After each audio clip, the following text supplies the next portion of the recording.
Beautiful braised pork roast and red cabbage make up this gorgeous plate. It's a reflection of fall colors and Sunday dinner at its best. Becky Low is sharing this special recipe for us today. There's a fancier name for it, though, that you were trying to take me through, I think, French lessons earlier. Well, I hope that I'm saying it correctly, too. It's ruby choucroute. Choucroute? Okay. But I don't have that. The little gurgle? Yeah. We got to work on that. Yeah. But basically, it's pickled cabbage or sauerkraut. And we're doing kind of a combination, so it can be any variation of that, or a mild one, or we're going to do a sweet and sour cabbage with it. So would you call this a good maybe substitute replacement if we want to mix it up on a Sunday dinner, roast and potatoes? Oh, absolutely. This is such a fall dinner. Actually, I had it while I was traveling last June, and I thought, I've got to make this. I just wanted to go home and pick fall leaves, and it was June. You don't rush us. It's your fault summer's over. No, I'm just kidding. Okay, how do we start?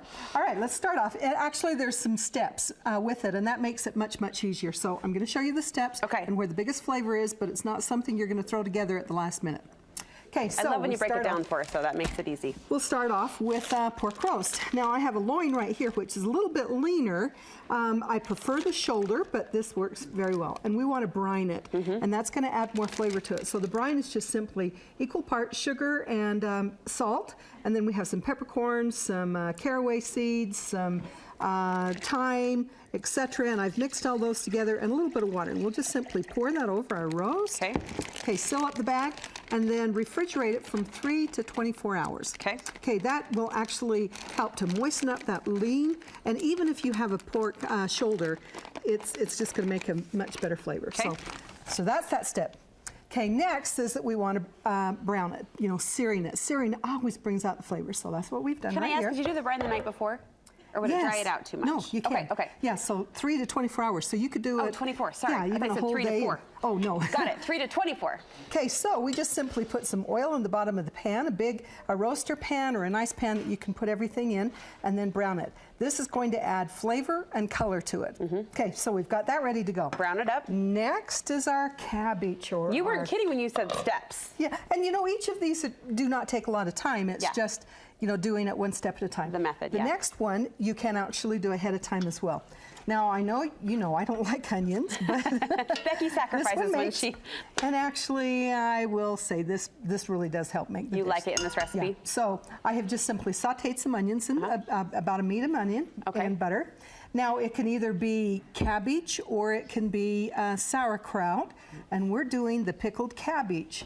And so we're using red cabbage, there's the ruby color, and this is a whole head, about a 2-pound head of cabbage. We'll just simply put this in. I don't cook a lot with cabbage, but the color makes me happy. Oh, it does. And you do need a big pan to begin with. Yeah, I was going to say, pull out the big guy. All right, now you can reach over and get these other ingredients for me. Oh, sure. So we want a little bit of brown sugar, some caraway seeds, a little bit of clove, some cinnamon, and a little bit of salt. So and it goes? Dump that in. Okay. Okay, a little bit of liquid. And so we have some vinegar, about 1/3 of a cup of vinegar. Cheers. Okay. And about a cup of apple cider. So we'll put that in as well. Now you look at that last bowl over there and you think, now what in the world is that? Yeah, well, that's shredded beets. Oh. If you want a nice pretty color, add the shredded beets to it. It's optional. It's not going to change the flavor. You can add it, you can leave it out, whichever you like. Should we throw it in? Yep. Okay. Okay, this now is going to simmer for about 45 minutes to help cook it down. So basically we're making our cabbage. And it really cooks down. It does, it does. So and this is the pan that's already And is that all the flavoring you need just in the cooking process? You don't need. Okay, okay. Yeah, yeah. Okay, so here's our cabbage.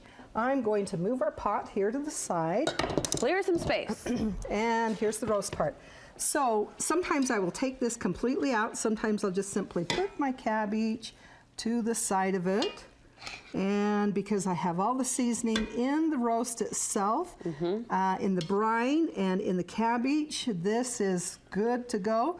We'll just simply roast this at 325 degrees, depending on how thick your roast is. This is a shoulder roast, and so it was thicker. So anywhere from 1 to 2 hours, you could use pork chops.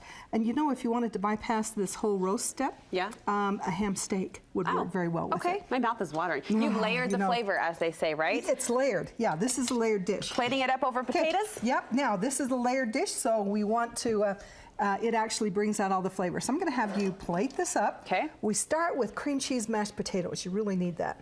Okay, and then here's our roast. Double serving, you sorry, get we're double. attached. Okay, then we need some of that ruby choucroute, and place that on it.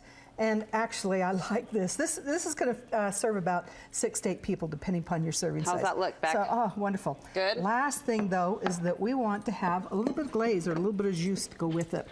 So this is just simply some vinegar and apple cider that's been reduced. And then we put a little bit of maple syrup in it afterwards. Oh, and it's Yum. just So that making my substitutes mouth water. your gravy, like a lighter gravy. Yes, it's a light gravy. The potatoes, the cabbage, the roast pork that's been brined, it really does make a wonderful, wonderful fall dish. No, you're not eating in a fancy kitchen. You're eating in the Studio 5 kitchen or your kitchen, and Becky's made this fancy dish for us, fall inspired. Thank you so much. You bet. Fancy but doable, as always. We like to do it that way here in Studio 5. Look for the recipe, the instructions, the details on that cider sauce on our website. It's all there for you at studio5.ksl.com. Just click on the recipe tab. Lots of fall inspired recipes we've dished out this week, so that should be your go-to if you're looking for dinner ideas this weekend and into next week.